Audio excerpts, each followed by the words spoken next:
Good evening, Democrats. Thank you, Chicago. Here's a sentence I never thought I'd hear myself saying. I'm Pete Buttigieg, and you might recognize me from Fox News.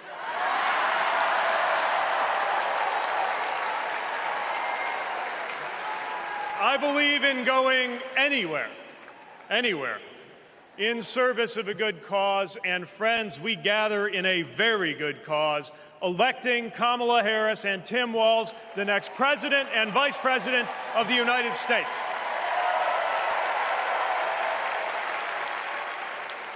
The choice could not be clearer.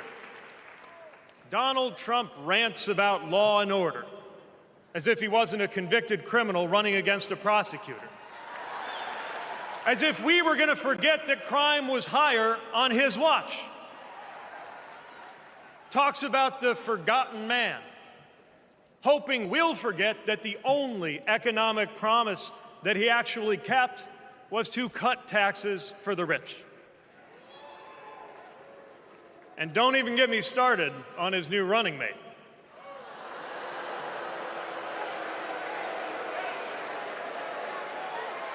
At least Mike Pence was polite.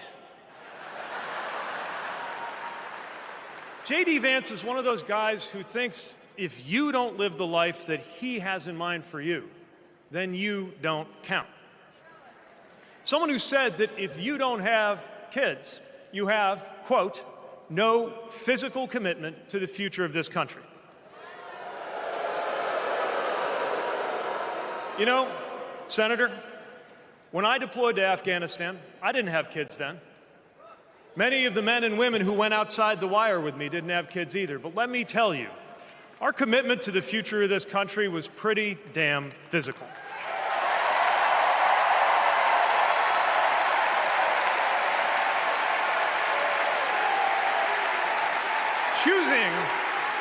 Choosing a guy like J.D. Vance to be America's next vice president sends a message. And the message is that they are doubling down on negativity and grievance. Committing to a concept of campaigning best summed up in one word: darkness. Darkness is what they are selling. The thing is, I just don't believe that America today is in the market for darkness. I believe America is ready for a better kind of politics. Yes, politics at its worst can be ugly, crushing, demeaning, but it doesn't have to be. At its best, politics can be empowering, uplifting. It can even be a kind of soul craft. My faith teaches me that the world isn't made up of good people and bad people, but rather that each of us is capable of good and bad things. And I believe leaders matter because of what they bring out in each of us, the good or the bad. Right now, the other side is appealing to what is smallest within you. They're telling you that greatness comes from going back to the past.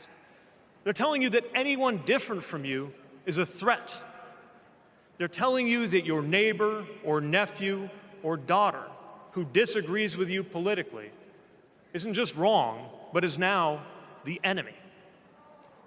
I believe in a better politics, one that finds us at our most decent and open and brave. The kind of politics that Kamala Harris and Tim Walz are offering. And as you have felt these many days, that kind of politics also just feels better to be part of. There is joy in it, as well as power. And if all of that sounds naive, let me insist that I have come to this view not by way of idealism, but by way of experience. Not just the experience of my unlikely career. Someone like me serving in Indiana, serving in Washington, serving in uniform. I'm thinking of something much more basic. I'm thinking of dinner time at our house in Michigan. when the dog is barking and the air fryer is beeping and the mac and cheese is boiling over, and it feels like all the political negotiating experience in the world is not enough for me to get our 3-year-old son and our 3-year-old daughter to just wash their hands and sit at the table. It's the part of our day when politics seems the most distant, and yet the makeup of our kitchen table, the existence of my family, is just one example of something that was literally impossible as recently as 25 years ago, when an anxious teenager growing up in Indiana wondered if he would ever find belonging in this world.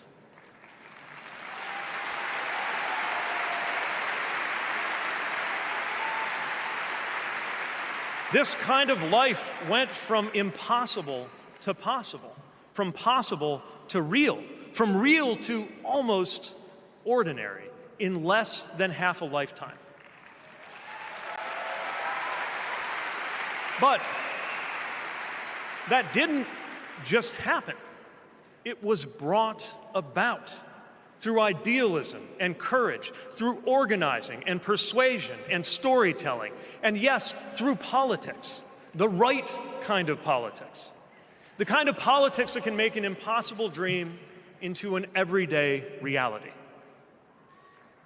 I don't presume to know what it's like in your kitchen, but I know, as sure as I am standing here, that everything in it, the bills you pay at that table, the shape of the family that sits there, the fears and the dreams that you talk about late into the night there, all of it compels us to demand more from our politics than a rerun of some TV wrestling death match.